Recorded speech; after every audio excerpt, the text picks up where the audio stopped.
بسم اللہ الرحمن الرحیم۔ حضرت سیدنا ابی بن کعب رضی اللہ تعالیٰ عنہ فرماتے ہیں، رسول اکرم صلی اللہ تعالیٰ علیہ وآلہ وسلم نے ارشاد فرمایا، جو شخص سورۃ طارق کو پڑھے گا اللہ تبارک و تعالیٰ اسے آسمان کے ہر تارے کے مطابق 10 نیکیاں عطا فرمائے گا۔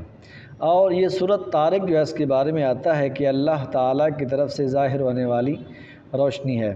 اس سورت کی سب سے بڑی خاصیت یہ ہے کہ یہ سورت آسیب زدہ اثرات کو زائل کرنے میں بہت ہی مؤثر ہے، بہت مفید ہے۔ اگر کسی شخص کے اوپر آسیب کا اثر ہے، یعنی کہ کوئی جادو وغیرہ ہے یا جنات کا اثر ہے، تو اس کو زائل کرنے کے لیے آپ نے ایسے کرنا ہے کہ اس سورت کو 11 روز تک 111 مرتبہ پڑھنا ہے۔ 11 دن تک 111 مرتبہ پڑھیں گے تو انشاءاللہ یہ سورت پڑھنے کے بعد پانی پر دم کر دیں، اور یہ پانی آسیب زدہ کہ جس کے اوپر جنات کا اثر ہے، آسیب ہے، تو اس شخص کو اگر آپ پانی پلائیں گے تو انشاءاللہ اس کی برکت سے اس کے اوپر سے آسیب کا جو اثر ہے وہ زائل ہو جائے گا۔